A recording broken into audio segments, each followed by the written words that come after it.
Good evening, ladies and gentlemen. The Sharks win tonight in, I would say, somewhat surprising and thrilling fashion on Hispanic Heritage Night at SAP Center. I am joined by Ian Reed and live from the tank, Puck Guy himself. Puck Guy, we're going to go straight to you. We're going to do a quick hit, and then we're going to go straight into the intro. Puck Guy, all yours. You got it, Landy. Thank you so much. Good evening, everyone, from a loud and crazy Shark Tank, or should I say, Buenos noches from Teal Town, USA. It was a great night, great atmosphere as the San Jose Sharks, or Los Tiburones de San Jose, take down the Nueva York Alenos 4-1. Yes, crazy night. It was definitely was not an early morning Monday game, so that was quite interesting. This game came out well. They fed off this loud crowd. This crowd was pretty into it all night long, and I think it's got to be a great night to celebrate Hispanic heritage. They had everything going on here at the tank. The music was had a little Latin vibe to it, but it definitely had a vibe of its own starting the second period. To me, the refs lost this game a little bit and got out of hand, and you saw what happened in the third. But the Sharks dominated this one. I thought, despite the Islanders tying this up, it was a great night for Logan Couture and Tomas Hertl.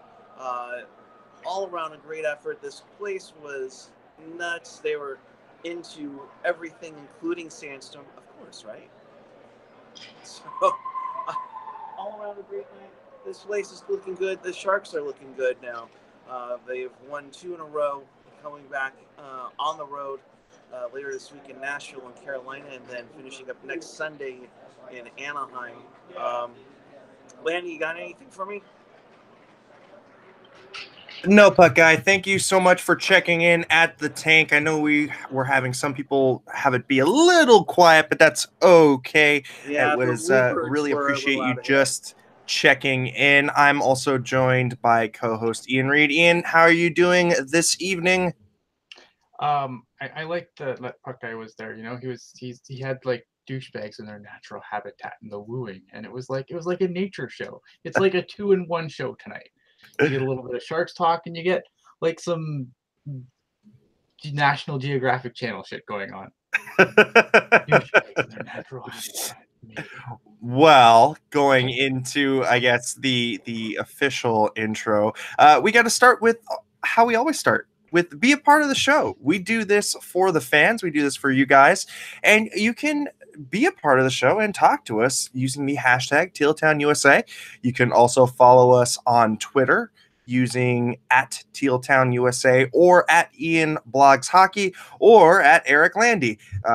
You can also hit us up on the Facebook, again, Twitter, Instagram, SoundCloud, and the YouTube chat, which we always kind of take a look and see what everybody's doing in there. So anyhow, awesome game tonight. I feel like the Sharks really carried over that powerful presence that they had against Buffalo, especially from that third period in the Buffalo game. Really from the drop of the puck. Ian, just initial thoughts from that first period felt pretty dominant to me. Yeah, I had kind of one eye on the Sharks and one eye on the Barracuda at that point, but no, the Sharks played a solid first period. I thought they came out good. I thought they had a strong showing. I mean, they've been I don't feel like they've played much differently than they've had all season. I just feel like more is seeming to starting to click now. Yeah, I think the other thing that was kind of interesting, I was looking up at some of the advanced stats or fancy stats, if you will, that their PDO percentage was kind of a little low. And so, it's going to be regression to the mean. And, I felt like with the amount of shots that they had and the amount of shots that they're funneling towards the net and just the pace of play numbers, this team wasn't necessarily showing it on the scoreboard, but they were dominating in quite a few of their games. Maybe sans the Islander game, although that was like pretty much every bounce they couldn't get. So, it was quite a contrast to tonight's Islander Shark game, which, it seemed like, every line was really, really maintaining a lot of consistent offensive zone pressure. I mean, the one standout line, I mean, Ian, I know you'll know where I'm going with this one, but that Suomela, Donskoy, Sorensen line, or as they've named it, the Scandinavian line, was really, really working it tonight. I mean, anytime Peter DeBoer deployed that line, whether it be in the defensive zone or whether it be against the top line with Barzal or against Clutterbuck on the fourth line, that line really carried the pace of play. I mean, he could deploy them anywhere, and that puck was getting back into the offensive zone. What do you think about that line and just the kind of chemistry that they've had in this, first 8 games of the season? Well, I know I commented on Twitter like near the end of the game. I'm like, where did playoff Sorensen come from? It's the regular season. What is this? But yeah, no, I mean, it's been such a good line so far. I think like the Donskoy and Suomela, even back in, they were one of the few bright spots, in my opinion, of the preseason. They've been that good together that long. So, I mean, now that the rest of the team's clicking, I think it really, now that the team's clicking, I think it's really kind of standing out because, how am I trying to say this?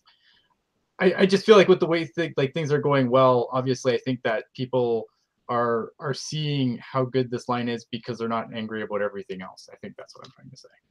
Right. And I felt really bad for Suomela tonight because, man, that kid wanted his first goal and he was feeling it. But I mean, he had a really good night on the stat sheet. He had, a really nice assist, 13 minutes of ice time, which is, I mean, pretty darn awesome for the third line center. I mean, look, tonight's time on ice breakdowns, nobody was below 12 minutes. I mean, right. You've got Chartier out there for 13 minutes. You got Melker Karlsson out there for 13 minutes.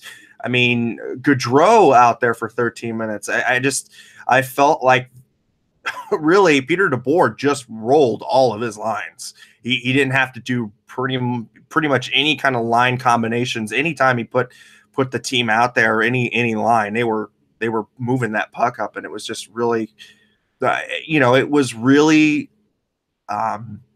reflective of the advanced numbers, like I was stating a little bit earlier. I mean, you look at some of the Corsi 4 numbers. There's some on Twitter. There's a guy who is throwing out all of these charts, but basically, if you're looking at these trend lines, the Sharks move the page. Yep. And their pace of play numbers is just incredible. So I think we're finally starting to see some of the bounces go their way. And you know what? This team is going to be hitting on all cylinders, and this is minus Thornton. So that's pretty darn good. Pretty darn good in my book. Yeah, no, it is. It is good. I mean, I think that we still have to consider the teams they've beaten, though. Obviously, they've beaten the Sabres, they've beaten the Islanders. I want to see them beat the Predators.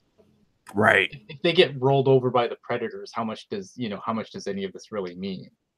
Right. And it is interesting because the Predators are going to be their first real big test of the year. I felt like that New Jersey game was also a little bit telling of where the team was at, only because of the shot suppression that Jersey had going into that game. So I felt like that was a little bit of a litmus test kind of game as well. But yeah, I'm going to be really interested to see how they do against the Predators coming up on Tuesday night. That is a 5 p.m. Pacific Standard Time puck drop because they are in the Central Time Zone with Nashville. Yeah, and again, look, I'm not trying to you never crap on a win. I mean, I think that's been my mantra since we've started doing this, so it's been a while. But you know what I mean? Like it's at the same time you don't want to get too excited either. Like I'm happy with what I seen tonight. I'm happy with what I seen against the Sabres. I just want to see that transfer into a Nashville game. Right. And I think honestly why we're seeing such a high uptick in these pace of play numbers is because of just how efficient that blue line is getting that puck up. I mean, you're seeing it hit either Burns or Karlsson's tape maybe for a maximum. I mean, with Karlsson, he'll lug it out himself, and he'll do some real nice pirouettes, through the neutral zone, and you don't really have to worry about him. But Burns, always wants to find the quick up pass. They kind of do it in different ways. I think Burns for sure is more of a quick up pass kind of guy versus Karlsson, who's much more of a possession puck handler kind of guy through the neutral. I mean, Karlsson's game is more like Burns's game is more just crash it, either crash to the net or fire it at the speed of light to the net. Whereas Karlsson's game's a lot more methodical. He's very much, he's going to open lanes that shouldn't be there, and he's more. I mean, he's more of a playmaker than he ever has been a scorer. Like Karlsson's game has always been finding those stupid seams that no one should be able to pass through and pass through them. Right.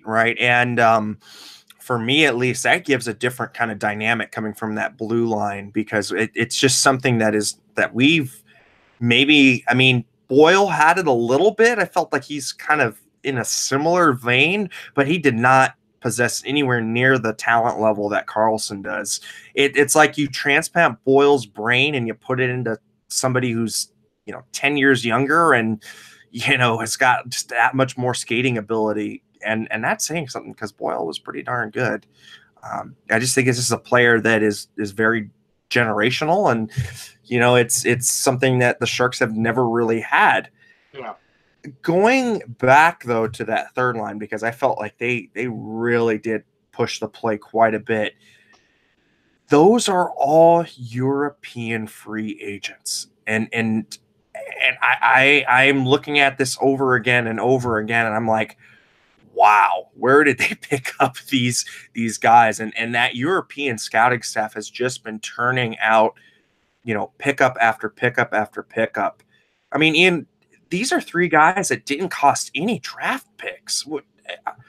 How do they go unnoticed like this? What's the Sharks doing? It's almost like Red Wings-esque from the 90s. It's Chicago-esque, really, if you look at it. I mean, for the longest time, Chicago was able to do kind of a similar thing, right? And I think this is what the Sharks are going to have to be going forward. Another thing I've probably said to death, with the Sharks having all these long-term deals locked in, and let's pretend Karlsson's going to be a Shark beyond this year, adding another. I mean, this is what you're going to have to do to stay competitive. You need to be able to find these diamonds in the rough, coming over from Europe and having to sign the ELCs to stay cheap, and then maybe you lose them after. But I think Chicago, was able to do a similar thing for a while when they were kind of at the height of their power. Now, obviously, guys are getting older, so maybe it's not working so much for them, and maybe that's a danger for the Sharks going forward as well, obviously. But finding those guys that you can fill in, backfill roster spots in on the cheap, that's going to be the key to their success going forward. Right. I mean, I think you're absolutely right, but I'm just going down, and the European contingent is very strong on this Sharks team. I mean, Yep. For me, this is one of the most strongest European contingents in a long time, maybe since those early days of the Sharks, where they had Larionov and they had Garpin, exactly. Yeah, and Ozelinch, and all of those European guys, Urbe. I mean, it's just quite a strong contingent. I mean, Melker Karlsson from Sweden, free agent signing. You've got Antti Suomela, who came from the Liga, who is a free agent signing. You've got Jonas Donskoi, free agent signing. Marcus Sorensen, free agent signing. Not to mention Timo Meier, draft pick. Hertl, of course, Erik Karlsson. Because I mean, like you own them for the first 7 years of their career, basically, at this point.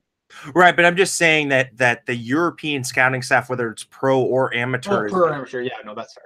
Yeah, just the entire scouting staff from the European contingent is very, very strong, and that's really good to see. I think it speaks a lot to this San Jose as just a place to play. Like, it seems like, it's funny because the Sharks still kind of struggle with the whole free agent thing, but once they trade for a guy and they get him here, and we've seen it, more often than not. I mean, I know some people would be like, oh, well, Brian Campbell didn't stay, but I mean, look at the guys that signed deals here after they came. Joe Thornton, the list goes on and on and on, right? Joe Thornton stayed, came over from a trade, didn't think of San Jose as a hockey city or like a place that he would never really enjoy playing until he got here. Vander Kane, another guy who, came from quote unquote better hockey markets, but then found it, came here and signed a long-term deal. So yeah, not even 4 weeks after the end of the playoffs, and he signs an 8-year deal. Right. So I think, and I think when you have that kind of atmosphere where guys like to come to play here and they can put in a good word, I don't know why that hasn't translated to free agency yet, but it definitely is. It's helped bring Europeans over, and it's helped get people to stay after they've come and spent a little time here. So let's break down the scoring by period. In that first period, Timo Meier scores on just a great second effort from Couture and Hertl. Timo Meier has 4 goals now in 8 games. Really, really awesome to see him pick up from his second half of last season where he really established his game in the NHL. Brock Nelson scores what could have been a backbreaker for this team in the dying seconds of the first. He scores from Bailey and Lee at 19:27 of the first period. And you thought, okay, well, let's see how the Sharks kind of respond to that. Well, they respond by a great individual effort from Antti Suomela, who really sets up Jonas Donskoi for just a garbage goal. But Suomela sets up through the neutral zone, has a really great block off of a forward pass from the defensive zone going out into the neutral zone. He's so darn close to getting his goal on that shift. And unfortunately, Robin Lehner just comes up with a steal. But Jonas Donskoi following up, just really following up in the gritty areas, which last year, let's face it, he didn't really do all that much. And, 2 separated shoulders is going to make you kind of think twice about that. But this year, he's much more of a grittier player. And as a result, he's got 3 goals on the season already, which is really good to see, especially from a guy who only had, his career year last year at 17. So just awesome. The Sharks, credit to them, did not take their foot off the pedal at all in the second period. And Brent Burns comes up with just a sick goal. He goes through a New York Islander defender, and then he's able to place it right between the blocker and the body of Robin Lehner, and just a great individual goal. And he scores the first goal from the defense core. But the Sharks, like I said, keep the pedal to the metal, and there was no drop off in that second period. What did you think about the second period overall, Ian? I thought, it's pretty much like you described. They kept their foot on the pedal. They continued to push, and they weren't afraid. They didn't shy away when the Islanders got a little chippy, because during the second period and especially the third, things got really chippy. The Sharks didn't shy away from that either, where I feel like we've seen this team kind of, you talked about the back-breaking goal in the first that, might have broken previous teams back a little bit. This is a team that used to, really get screwed over by when the game got kind of chippy. Not all the time, but in more recent years, I feel like in the last couple of years, they've gotten a little better with this, like this season, last season. And I think, 2 big factors that have changed that culture a little bit are Timo Meier, who I think kind of gets lost in the shadow of Evander Kane a little bit, because Evander Kane will drop the gloves and Timo Meier doesn't really drop the gloves. But Timo Meier is still a guy who really, sets the tone. And if you take liberties on one of the Sharks, Timo Meier is the guy that's going to take a number, and he's going to make sure to come and deal with you. And I don't think Timo Meier gets enough credit for that, because I think he gets kind of overshadowed by the more boisterous Evander Kane. But honestly, like you said, I think Evander Kane does stir the drink a little bit.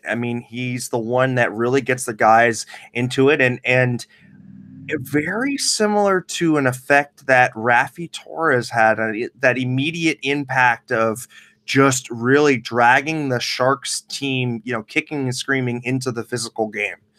And it's something that the Sharks had missed for a long time. And once the team comes engaged with the body, I feel like the mental game comes with it too. It's just getting them that much more hyped into the game. I think it just literally kind of gets the adrenaline ampage going, and they make some really sick plays. By the way, on that Brent Burns goal, Hertl with a great setup from the back of the net, very Thornton-esque. He plays the puck off the back of the net and then is able to find Burns. Stupid, just stupid. and you'll be hearing Hertl a lot tonight because we'll break down a little bit more on the time of ice numbers, but keep number 48 in mind. Going into that third period, Logan Couture cleans up another garbage goal that Hertl sets up, and Joakim Ryan gets his first assist of the year. So, Ian, if I were just to ask you at a glancing look tonight, who do you think the time on ice leader was for the forward core? Oh, geez. I don't know, because it seemed like Peter DeBoer was just rolling the lines. Okay. So it's got to be Logan. Your time on ice leader tonight is Fun Must Be Always himself. There you go. At 1643, Tomas Hertl, growing up before our eyes with 3 assists, 2 primary assists tonight. Boy, that kid, I tell you what, he took playoff Hertl and brought him into the regular season. I was thinking really, really big things for this kid this year. I wouldn't put it, I said, 65 to 80 points is where I kind of marked him, because I feel like this was going to be his make it or break it year, as far as, is he going to be a really good second line player, or is he going to really, blossom into that elite forward that he was drafted as? And boy, I tell you what, he has brought his A game this season. I mean, Hertl's got 5 assists now. Let's just roll over to the year stats, because I think he's got 8 points on the season, 7 points on the season. Let me take a look here. And let's see. But what do you think about his overall game so far this year? Hertl's been great. I mean, this is a guy who, along with Logan Couture, with Joe Thornton being out, this line is going to get a lot of ice time, and you look forward to next year, and the first line of this team next year could easily be some combination of Couture, Hertl, and Blank, and I have no problem with that, because you consider that we don't know what's going to happen with Pavelski, and I'm not sure what even should happen with Pavelski at that point, and that's a topic for another show. And we don't know what the future holds for Joe Thornton. So, I mean, that could be your top line next year, and I don't really have a problem with that. I don't either. Just a quick point check. It is 7 points for Tomas Hertl. That's 2 goals and 5 assists for 7 points. So he is now a point per game player. Timo Meier is at 6 points in 7 games. Logan Couture, he gets a goal and assist tonight. Logan is at 8 points in 8 games. I mean, I'm just looking down. I'm just rolling through. Actually, it's 7 points in 8 games for Hertl.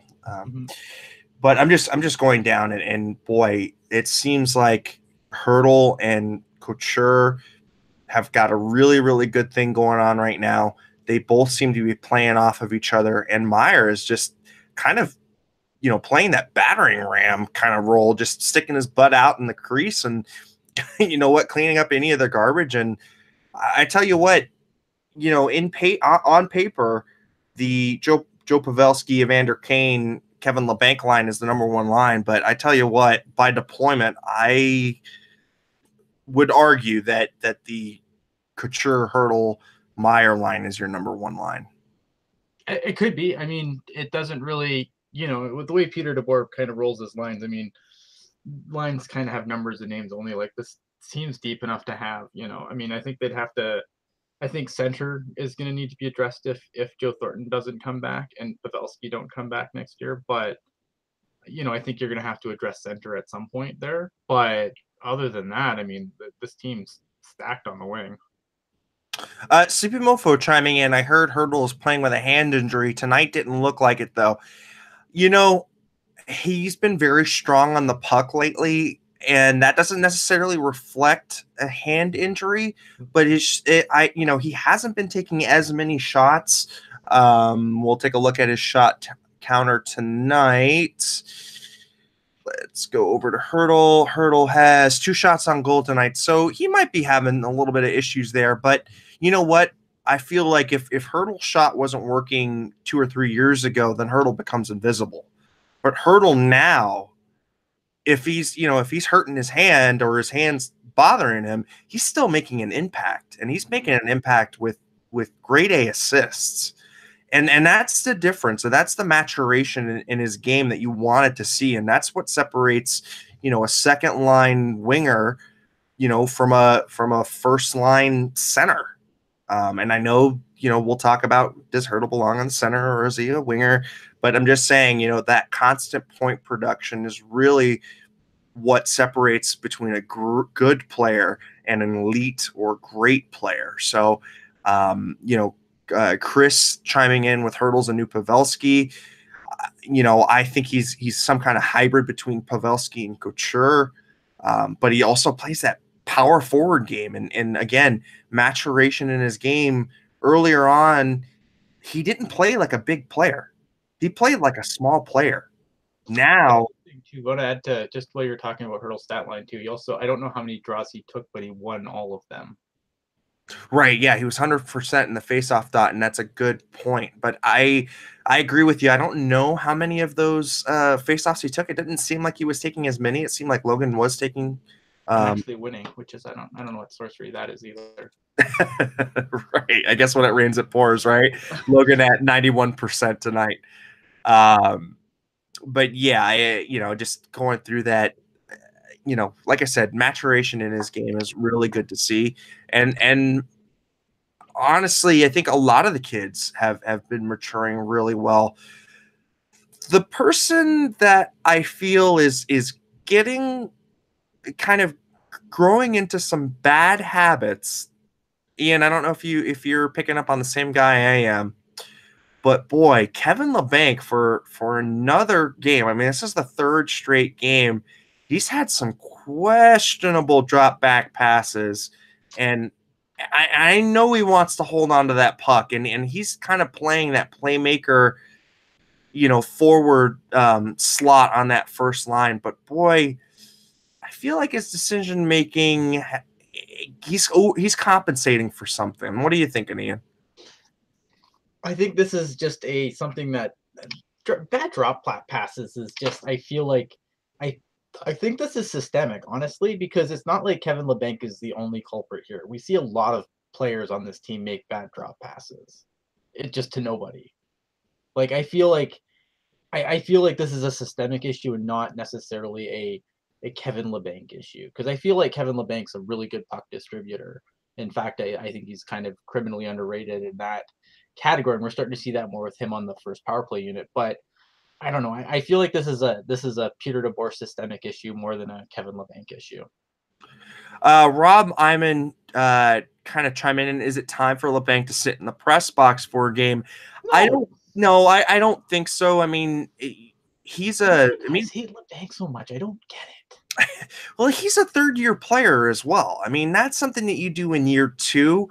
He's bought enough stock. I mean, the guy had 40 points last year, 50 points last year. I think it was 40. And but Kevin Labanc has actually made the first power play unit look palatable. Right. He has 6 points. Like, what do you guys want from him? Like, I don't understand how. I don't get it. I understand like how the drop passes aren't cool, but I'm telling you, this is a systemic issue, because you see a lot of Sharks make that same stupid drop pass in the same stupid spot. Right. I don't know why you guys center Kevin Labanc out for this. Like, I don't get you people. I'm sorry. And you can, what do you mean, you people, me all you want in the chat. I think the other thing we also got to remember too is he's 22 years old. And I mean, look, the kid has a high amount of skill, but I think his IQ is higher than his skill. So you can see him processing the game really quickly. And his hands are just not there yet. And they'll come. They'll come. And he'll start to come to realize what exactly his hands can and can't do at the same rate as what his brain is thinking. And I think, you know, you look at a player like Pavelski, who is very similar, where the IQ is just off the charts, but you know, the mind is willing, but the body is unable, kind of deal.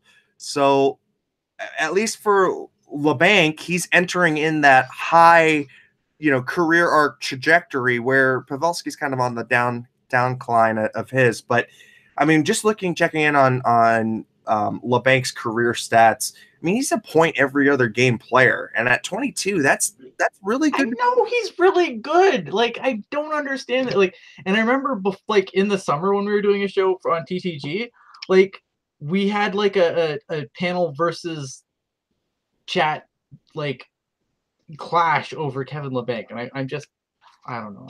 Maybe I'm too in the bag for the kid, but I think I don't understand why everyone's so quick to be just like, oh, that Kevin Labanc, we need to throw him in the press box and light him on fire and send him to the AHL. Like, I don't understand why. He does everything he's supposed to.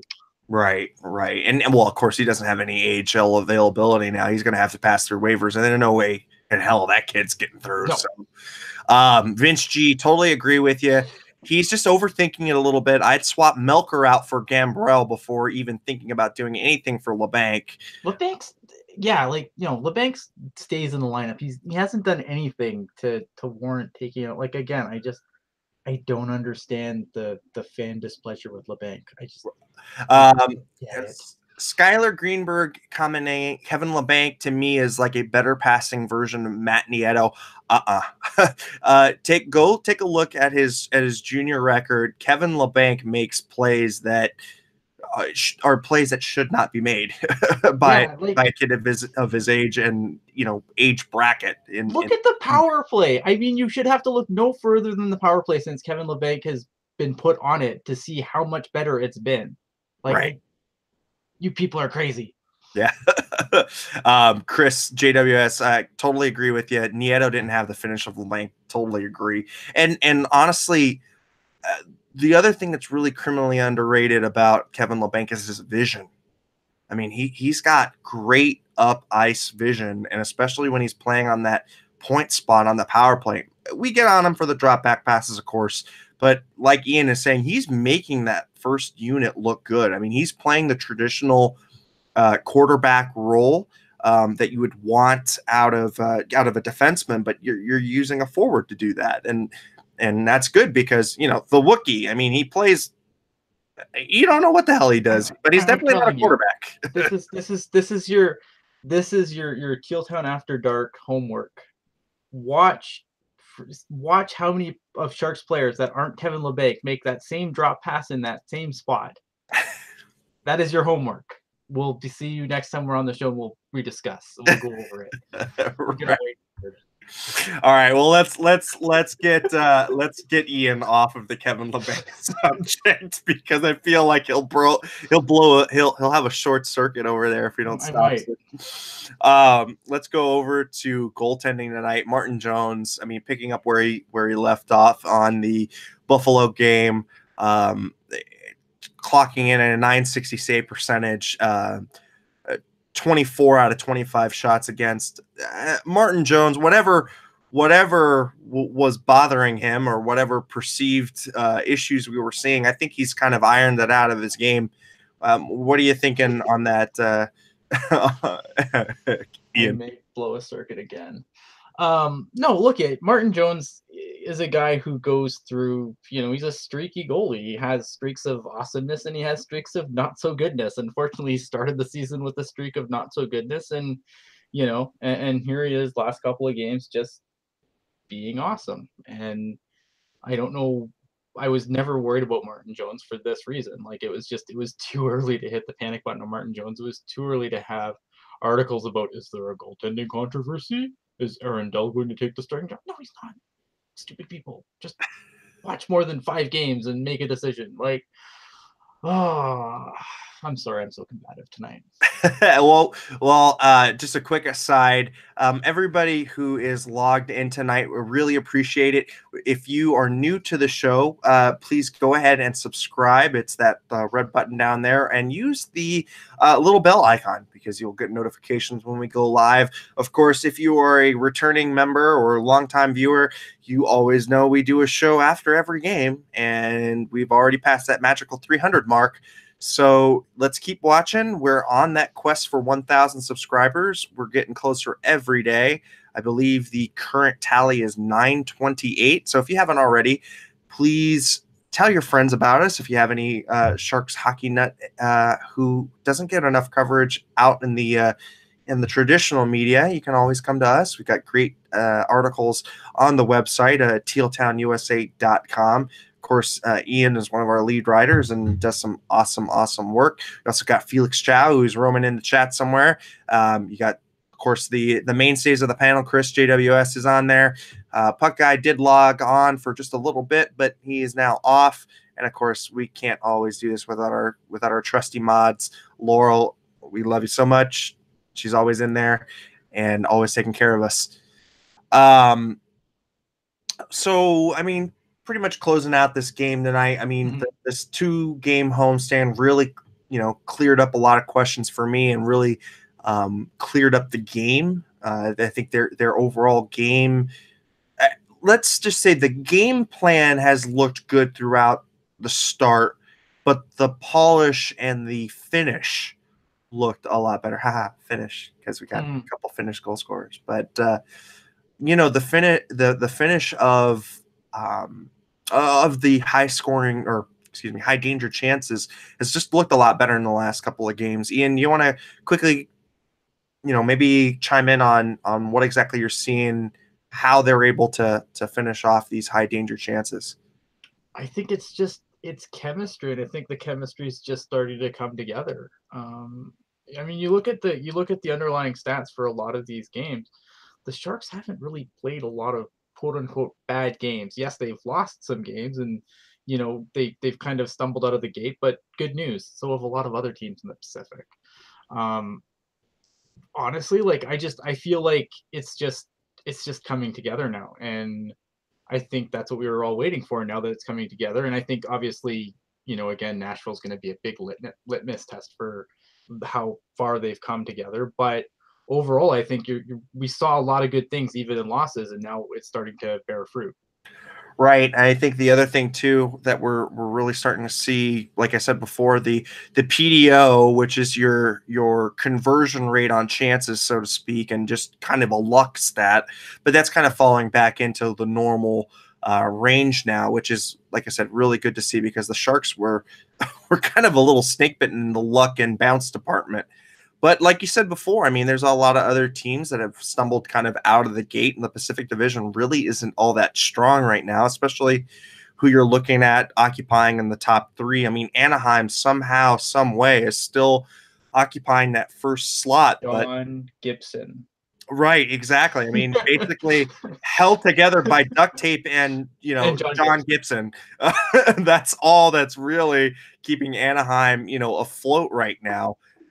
Vancouver, oh my God, like, that can't be a thing. I mean, it's been fun to watch, but I don't know. The thing is with when you have a team and you're being led mostly by younger guys that are just getting their first taste of the NHL, is that sometimes these guys just hit a wall come middle of the season. Right. And I think that would be my concern if I was a Canucks fan, is that, yes, okay, Elias Pettersson's kicking ass and taking names right now, but come February, where's his energy level going to be at? Where's he going to be at come that time? Because I think that's where you really see who can grind it out. We've seen lots of guys come out like gangbusters and just hit a wall mid-season. I think I mean, Sharks fans, your favorite kicking post, Kevin Labanc, I think we saw that his first season, Right.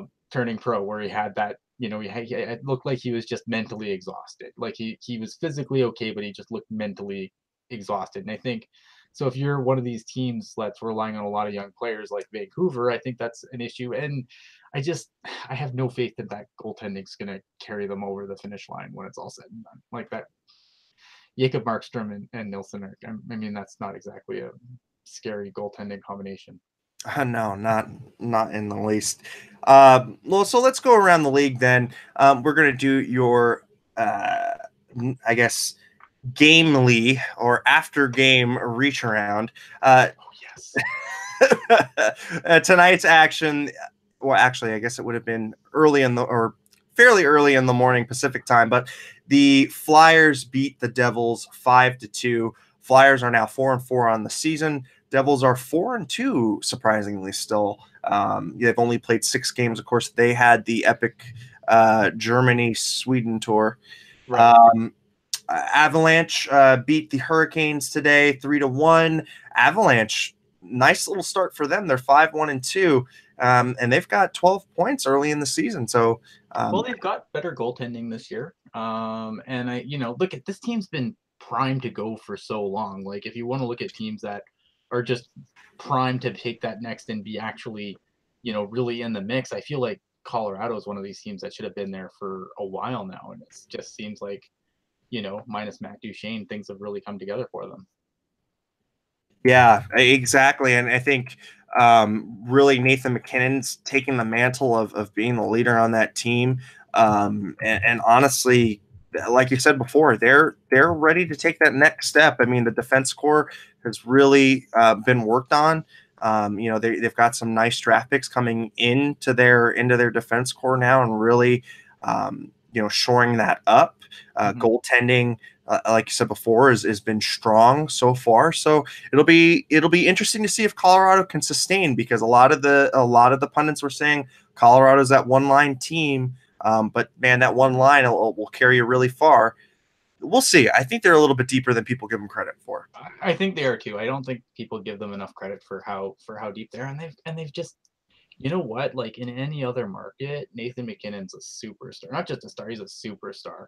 And that's a guy who gets like almost no attention in Colorado is Mikko Rantanen, who's been outstanding. Yeah, Mikko Rantanen has been very good. I feel like it's breathed new life into Gabe Landeskog's game as well. Matt Nieto finding a home there, which is good to see.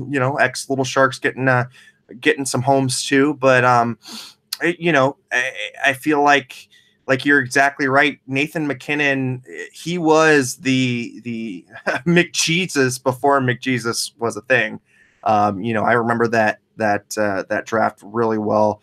Colorado lucking out and picking him from the Halifax Mooseheads. Nathan MacKinnon, really great, really great, and a superstar in any traditional hockey market for sure. Yeah, I mean Halifax is like the London Knights of the Q. Yeah, exactly. They just have all the talent. I don't know what the hell. Yeah, and not to mention hashtag QStats.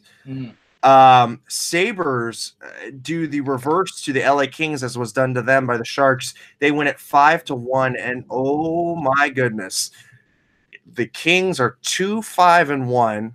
Their power play is a mess. Their penalty killing is a mess. Their scoring is a mess. I think we all started to see the decline coming in the cards for LA, but I didn't think it was going to hit this hard this quick.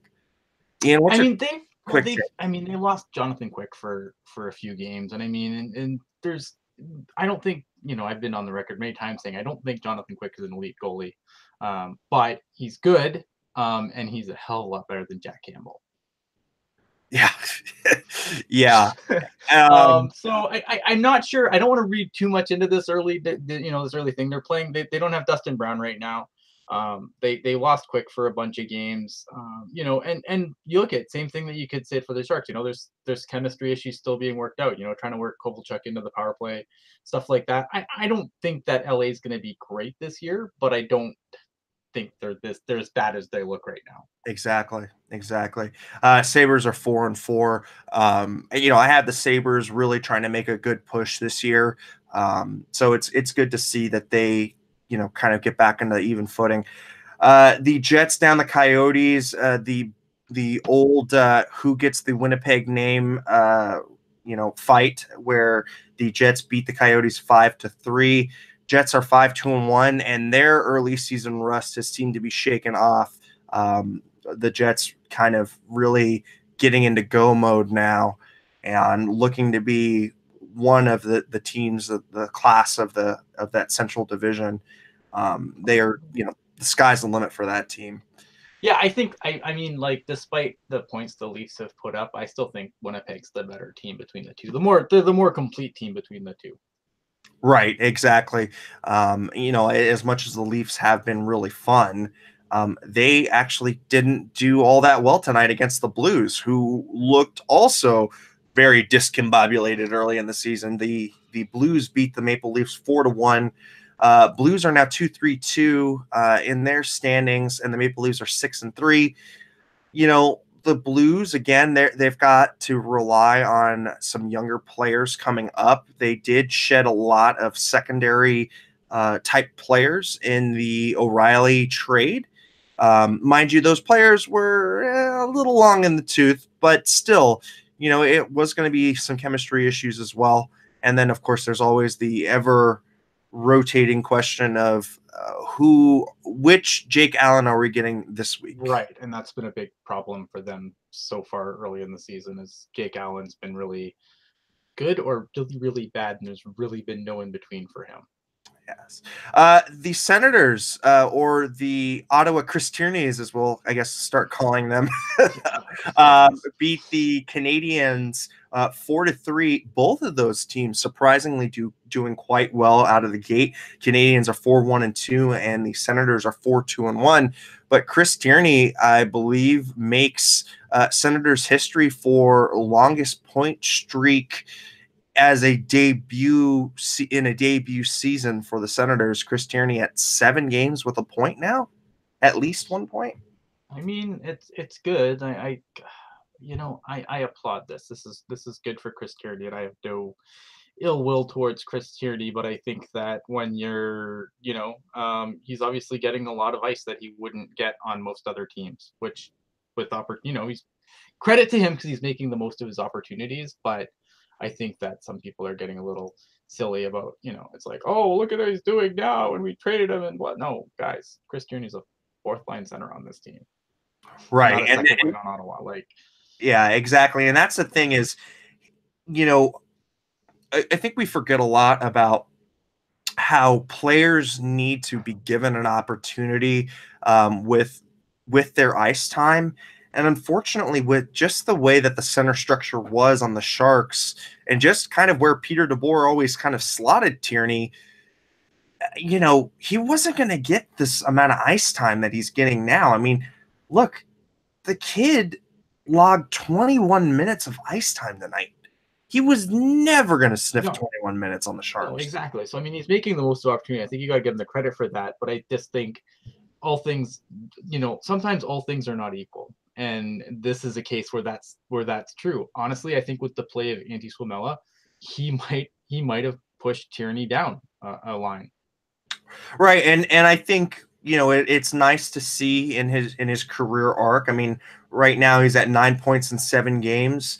He's already at almost a quarter of his point output as he was last year, and last year was his career. So,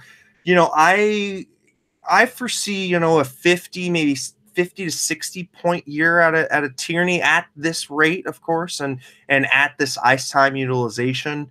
But he's going to turn into a nice little player, but how long is that going to last? And if it continues to, and he does really make that jump that we hadn't seen here in San Jose, I really applaud him, because that kid earned all the ice time that he ever got here in San Jose, and I'm just glad that he's doing well, and nice to see him having a nice little season too.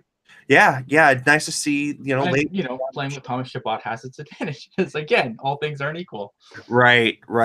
I think the other thing too that we have to think about is you basically turned a 5th round draft, he was a 2nd rounder, but I'm thinking of DeMello as a 5th rounder.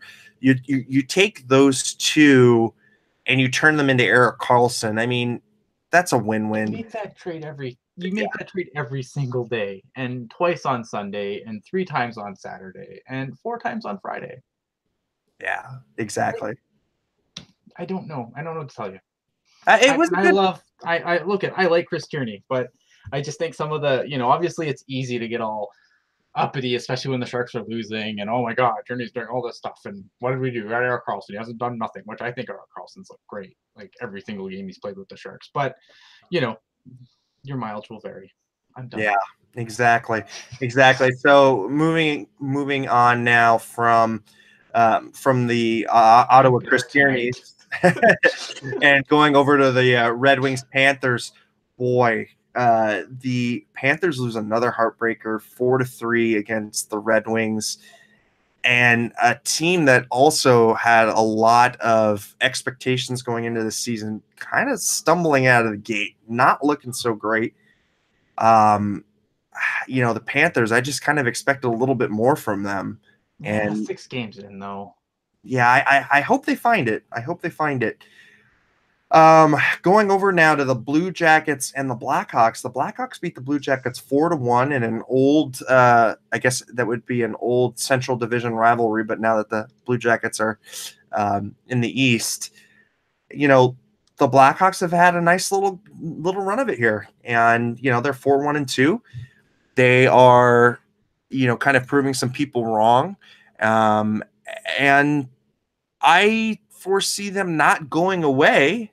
I think that they're a fringe wild card team in my estimation, especially if you have Taves, playing at this rejuvenated rate, and Kane, they have Crawford back too, right? And Crawford back as well. So I don't think you can count them out from the wild card race, but I think that means I hate to break it to all your Pacific fanboys, but we're only getting three teams in the playoffs this year. Yeah, the thing that I really liked with Chicago is I've been such a big fan of Alex DeBrincat, and I don't think there's been anyone who's listened to the show for any period of time knows that I've always been a huge fan of Alex DeBrincat, and I have no idea how this kid fell to the second round, because he got his 7th or 8th goal for the team today, I think. Right. 7 goals in the season for DeBrincat. Like, you dummies, small players could play hockey, and I'm so glad that we're kind of like the game is kind of drifted away from the, it's not completely gone, but we're starting to finally drift away from the big guy has to prove he can't play well, the small guy has to prove he can. Right. I totally agree. I mean, you look at the Sharks, who were very much dominant in the, hey, we need to have big guys and we need to have tall guys kind of category. Now drafting players like Kevin Labanc, giving an ELC to Helbegawatz, mm-hmm. And could have had Alex DeBrincat over Josh Norris, just saying. Yeah, well, Josh Norris is gone now. Yeah, neither here nor there. Yeah, neither here nor there. He's Erik Karlsson now, so I can't really care anymore. You're right. So it's nice to see that even the Sharks are doing that too. I think really it started with Johnny Gaudreau. I think that he really ushered in a lot for little players. I mean, you could even say Martin St. Louis before. I think it's just the way the game's gone too, though. I think the game's gone to speed. It's not heavy hitting, water skiing through the neutral zone, big knucklehead. The game's gotten a lot faster, and small guys are generally faster. I mean, you find these freaks that are, tall and can skate like the wind, but a lot of these guys are, they're smaller players. You don't have to be this big lumbering oaf to make it in the league anymore, because it's still a physical game, but it's not the same. Let's be honest. Well, and you bring up an interesting point, because I feel like that's where a player like Evander Kane, who can bring it in the speed department, but also, loves to lay on the body, that's where that kind of a player will give you a real mismatch. Because if you've got a guy who can, keep up with the Johnny Gaudreaus of the world and can, kick the crap out of them, that's not a bad combination. And you can see why they drafted Timo where they drafted Timo. So, because that kid's got some wheels too. Mm-hmm. And, a guy on our team that plays really big, but's not really that big, is Sorensen. Right. I mean, tonight Sorensen was throwing around the body and really I've really liked what I've seen from him this year. Playoff Sorensen has come to the regular season for sure. Going now over to the Lightning and the Wild. Lightning get edged out in overtime against the Wild, 4-5. Lightning are 4-1-1. I have no issues or impending doom for the Lightning. I think they're doing just fine. Wild are surprisingly, gotten points in 6 out of 8 games. So it's a little interesting, kind of early still for the Wild, but good to see them. I mean, the Wild are just the most. They're so. They're blah. Yeah, they're blah. They're just blah. I don't know. I mean, we'll see what happens. Again, 8. They're also 8 games in. So when you look at other teams that have only played 6 or 7 games, I mean, their point total doesn't seem as impressive when you stack it up like that. Exactly. Bruins get edged out by the Canucks. Again, we talked a little bit about that. The Canucks kind of really opening a little bit of eyes, but again, they're running on nitrous oxide. Long season. Exactly. They're running on nitro in the first quarter of the season. They're gonna take a tumble real hard. But you know what? It's good to give the Canucks fans some hope, though, because that had been a market that, after that cup run, things went south really quickly. And with the owners like the Aquilinis are, really much, putting their fingers in the pie way too much. They can't really afford to, like, they have to they have to find a course and stick to it. Like they can't keep hitting the reset button. They need to they need to just fit the rebuild. And I think, they're on their way. They have guys in the system. They've got guys that are coming that are really exciting. They just, and Elias Pettersson's just one of them. And you have to give credit to Elias Pettersson for something else, because he's made Goldobin look like an NHLer. Right, exactly. But I mean, let all things aside, I think the best thing for the Canucks would be to bottom out and get the Hughes brothers reunited, on that team, and I think that would do really. I think the stars would really align if the Canucks got the 2 Hughes brothers and you had Seattle come in and be a fairly decent team. That's got a crosstown rivalry written all over it. So I think Hughes is going to Colorado. Oh, you're one of the conspiracy theory guys. No, huh? Not a conspiracy theory. Ottawa gave up the pick.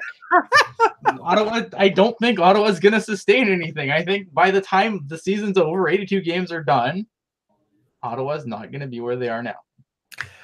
Oh, and I feel so bad for the Ottawa fans. I mean, that franchise. I mean, I think that would put the padlock on the U-Haul, so to speak, to Quebec City. And I'm sorry, Ottawa Senators fans, but if they took a hit like Jack Hughes, giving up Jack Hughes, that's bad. Go ahead, Ian. No, go ahead. We need to move on. The Golden Knights get back to 50, to 50% on the year. They beat the Ducks 3-1 and solve the confounding puzzle that is Josh. That is Gibson, John Gibson. Yeah. I mean, I think Vegas is another team where I wasn't really too concerned by their start. I think that they're still one of the better teams in the Pacific. Yeah, there's a little bit of regression there. That's obviously to be expected, but I still think even with regression, they're still good enough to be a contender in the Pacific.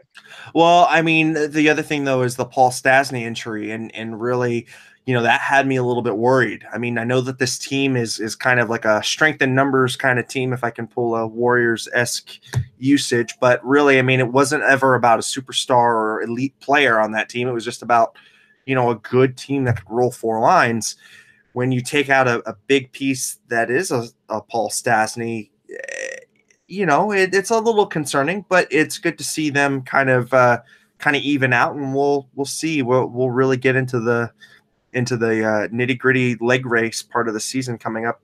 I think this is a team, though, that last year, I mean, when we looked at this roster last year, we weren't really scared of it. And it was, it was a team that, I mean, yeah, they had guys that obviously had standout seasons like William Karlsson, but it was still a team that did a lot by committee. Yeah, exactly. Oh boy. Now going over the Predators, I mean, they dominated the Oilers tonight. I mean, it doesn't show it really on the scoreboard, but it's 3-0, and the Predators just it's men against boys. And you know what? I feel bad for the the Oilers. They're 3-3 right now, and Todd McClellan's coaching for his life, his livelihood. But boy, Predators look like they're going to be stacked again this year. Some reports that Rene may be out Tuesday. Rene, he's out. So UC Saros starts tonight. He's on the LTIR, so he cannot play the next game. So it'll be UC Saros in net for Nashville next game against the Sharks. And I don't really feel any more comfortable with that, because I mean, Pekka Rinne has done some awful things to us in the regular season, but UC Saros is a hell of a goalie, and he could be a starter in a lot of other places. And he's the heir apparent in Nashville. Let's be honest. I mean, Pekka Rinne can't do this forever. Yeah, exactly. Nef Tepitz, I'm lost on how the Sharks didn't get Colorado's first-round pick from Ottawa when the Sharks traded for Hoffman and Carlson. Oh, boy. Well, Ottawa had already given that pick to Duchesne for Duchesne. From the Duchesne trade, right? So Colorado owns the rights to that pick, and Colorado's not giving that pick up. I mean, you'd have to really have just an idiot GM to look at Ottawa and say, oh, yeah, that team's not going to be, worse than, the bottom third of the league. So, yeah, there ain't a snowball's chance in hell that you would get that pick out of Colorado. I have no idea what the heck you could offer for that, but nothing. Like, yeah, it's such a. I mean, again, I can't see, like, yes, Ottawa's having a good start, but again, you're not even like you're maybe a 10th through the season at best, like a 10th. Like, none of this. Like, talk to me. Okay, when the Ottawa Senators are in a playoff spot at the end of November, we can talk about maybe not getting Jack Hughes. But until I see that, I still think that Ottawa, just based on what they have for a roster, I don't care how crappy their division is, because it's pretty bad. Let's be honest. There's a lot of games where there's a parity of bad teams at the bottom of the Atlantic, but I can't see it. Like, that team cannot go the distance. I refuse to believe it until I see it. Yeah, and it would be some real, and you're gonna have to pull out the curse jar here for this one, but it'd be some real shit if Ottawa ended the season at like 23rd or 22nd in the league and won the lottery. That would just be like, it would just be rubbing a dog's nose in crap for that one. They don't tank, and they're like, okay, yeah, we're not going to give up Jack Hughes, and then all of a sudden, Bill Daly flips up, and Colorado gets the first overall pick in the golden ticket. Mm-hmm. And that's just their luck, right? And then of course tonight the Sharks beat the Islanders 4-1, wrapping up the league's action. Tomorrow's schedule is fairly light. You got 3 games on tap. You got the Lightning and the Blackhawks, the Flames and the Rangers, and the Sabres and the Duckies. Ian, I mean, quickly going into Tuesday's game, what do you see as the keys to the Sharks getting on the Predators quickly? Well, I must say that there's a very important game tomorrow at SAP Center. Oh, Barracuda will be playing the Stockton Heat, so it's not like there's nothing till Tuesday. Go watch the game. No, but going forward to the Predators, I think this is a big test for the Sharks. I think the Sharks have shown a lot of good signs. Again, even in their losses, I think there's a lot of good to take from them. So I want to see how that translates against Nashville, because Nashville, you want to talk about blue lines. I still think Nashville's blue line is superior to ours, even with Erik Karlsson. Just looking at it, I don't know how you could think Nashville's is worse than ours. I'd say Roman Josi, you got Ekholm. Like, I would take, I don't know. I mean, I would take their top 3 over our top. Like, maybe not. Like, I love Erik Karlsson, but don't get me wrong. But I don't know, man. Roman Josi, it's close. It's close. I think that the star power for the Sharks beats out the Predators, but I think the Predators' depth at defense is still a little bit better. So they're 1-2, but they're really close 1-2, and it's not. I mean, I'm talking like tenths of a digit close for me. Like I don't know. I mean, I just look at it and I think going forward, I like their blue line a lot better because it's younger. True. And then I think right now, if you're looking at prime to prime, I think, yeah, you're exactly right. You know, the Nashville is able to have a puncher's chance with us, and yet they're younger.